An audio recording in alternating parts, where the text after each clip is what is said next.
रोजगार के लिए, नौकरियों के लिए। तो केवल मुसलमान ही परेशान क्या? मुसलमान, तो फिर मुसलमानों को ही 4% क्यों? नहीं, मुसलमान शब्द तो ये प्रयोग करना चाह रहे हैं। नहीं, ये जो नोटबंदी का आप आरोप लगा रहे हो, उससे जनेऊधारी किसी ब्राह्मण को परेशानी नहीं हुई? नहीं, सबको ये, टोपीधारी मुसलमान को ये पूरे देश को, इतना प्रेम आपका मुसलमानों को लेकर क्यों? नहीं, आरक्षण किसने दिया है मुसलमानों को सरकारी ठेकों में?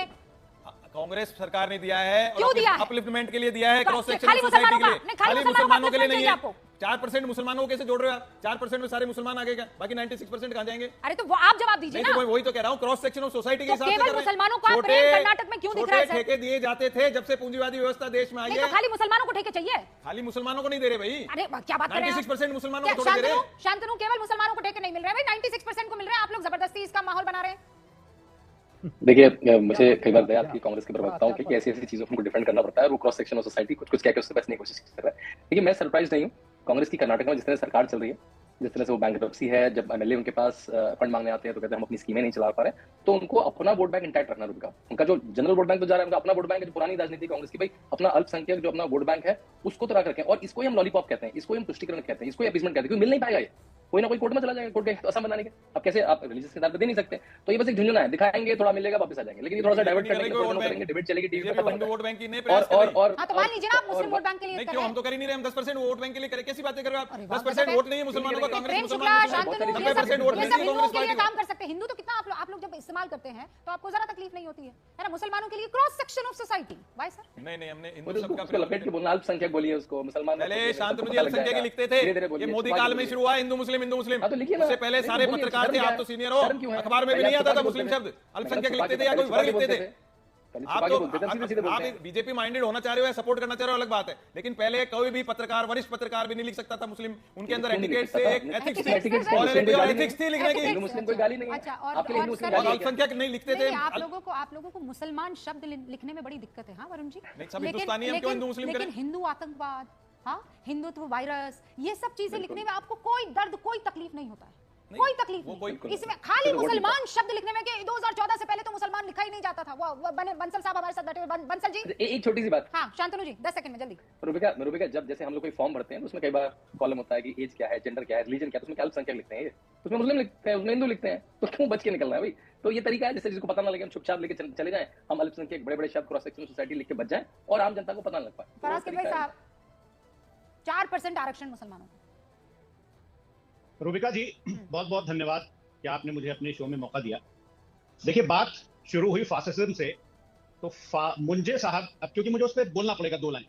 मुंजे साहब ने 1931 में इटली का एक दौरा किया और उनको फासिज्म का जो कॉन्सेप्ट था वो बहुत ज्यादा अट्रैक्टिव लगा था। और मैं अपने मुंह से कुछ नहीं बोल रहा हूं, ये इस किताब के पेज नंबर 383 पर लिखा हुआ है, ठीक है। और मुंजे जी को फासिस्ट आइडियोलॉजी के साथ साथ उनकी मिलिट्री ऑर्गेनाइजेशन ने भी काफी प्रभावित किया था, और वो अपनी डायरी में लिखते हैं, रूबिका जी और कहीं नहीं, वो अपनी डायरी में लिखते हैं कि the Balilla institution and the conception of the whole organisation have appealed to me most. तो कौन फासिस्ट है, कौन फांसीवादी है, ये मुंजे साहब की अपनी डायरी पढ़ लेंगे लोग, उनको समझ में आ जाए। अब आ जाते हैं आरक्षण पर।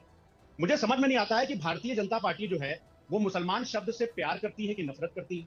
अभी इनकी एक विधायिका थी उत्तर प्रदेश में, केतकी सिंह, वो तो कह रही थी कि रूबिका लियाकत अगर कहीं इलाज कराएंगी उत्तर प्रदेश में तो अस्पताल में उनके लिए अलग से विंग बन जाएगा। तो इतनी मोहब्बत मुसलमानों से भारतीय जनता पार्टी की कि अस्पताल में अलग से विंग बनाए दे रहे हैं। और दूसरी बात, अभी SC ST और OBC पर आ जाते हैं। 7 सितंबर 2024 की ये द हिंदू की खबर है, रूबिका जी इसको ठीक से पढ़िए। इसमें जो IIT भुवनेश्वर है उसमें जो फैकल्टी पे जो रिक्रूटमेंट हुआ है उसमें कुल 300 पोस्टें थी, सुनिएगा, और उसमें से 213 भरी गई, जिसमें से 171 जनरल कैटेगरी की थी। क्यों? ये SC ST OBC से नफरत है या क्या है? मुसलमानों से जो है इनका वो जग जाहिर है। और दूसरी बात मैं बताऊं, 2 दिसंबर 2024 को फिर एक रिपोर्ट छपती है, उसमें देश के 8 IIT और 7 IIMs में 80% फैकल्टी जनरल कैटेगरी के हैं। तो जहां आरक्षण दिया जा रहा है रूबिका जी, वहां पर आरक्षण भारतीय जनता पार्टी खा रही है। और सुनिए, पूरी जिम्मेदारी से मैं बोल रहा हूं, इसी रिपोर्ट का हवाला दे रहा हूं। IIM इंदौर में टोटल 109 पोस्टें थी, जिसमें से एक भी पोस्ट SC ST और OBC के कैंडिडेट को वहां पर प्रोफेसर की वैकेंसीज पर नहीं दी गई। तो भारतीय जनता पार्टी जब आरक्षण की बात करती है ना, तो मुझे जो है वो बहुत हंसी आने लगती है। एक और बात सुन लीजिए, अभी 5 फरवरी सुन ली मैंने, एक एक करके अब इसको बिंदुवार तरीके से निपटाते हैं। आपने बात की IIM की, आपने बात की मुसोलिनी की, आपने बात की इधर की, आपने बात की उधर की। मुसलमानों को 4% आरक्षण पर इतने आप पढ़े लिखे आदमी हैं, बोलने से क्यों कतरा रहे हैं? धर्म हाँ, के बिल्कुल आधार है। पर, हाँ बोलिए, बताइए मुझे, धर्म मैं के बिल्कुल आधार नहीं बता पर रहा हूं। क्या हमारा आइन ये अलाउ करता है कि आरक्षण दिया जाए? हाँ कि ना किदवई साहब? धर्म के आधार पर क्या हमारा आइन ये इजाजत देता है कि जो विधायक, जो मुख्यमंत्री, जो मंत्री, जो आइन मैं के सवाल ऊपर पूछ हाथ रही हूँ नहीं, फराज नहीं, किदवई मैं साहब, उसी उसका का जवाब जवाब दे रहा हूं। दीजिए। रूबिका क्या जी, मैं धर्म उसी- के आधार पर आरक्षण दिया जा सकता है, हाँ कि ना? हिंदू हो के, रूबिका जी, मुस्लिम हो के, देखिए, सिख हो के, ईसाई? सुनिए तो रूबिका जी, सुनिए तो, देखिए इसमें हाँ और ना का कोई जवाब अरे नहीं वाह, है। ये क्या बात है? हाँ और ना का क्यों जवाब नहीं हो सकता है? अरे हुई, सुनिए तो मैं तो लॉ मेकर भी नहीं हूं। नहीं इस है ना? देश आप में मुझे जो बस law इतना maker है- बताइए फराज किदवई साहब, हमारे आइन में, संविधान में क्या हम आरक्षण धर्म के आधार पर दे सकते हैं? पीरियड। एक छोटा सा सवाल, हाँ या ना में जवाब दीजिए। उसका छोटा सा जवाब, हमारे आइन में क्या धर्म के आधार पर ये जवाब नहीं है, ये अस्पताल में सवाल है। अलग विंग बनाया जा सकता है? पीरियड।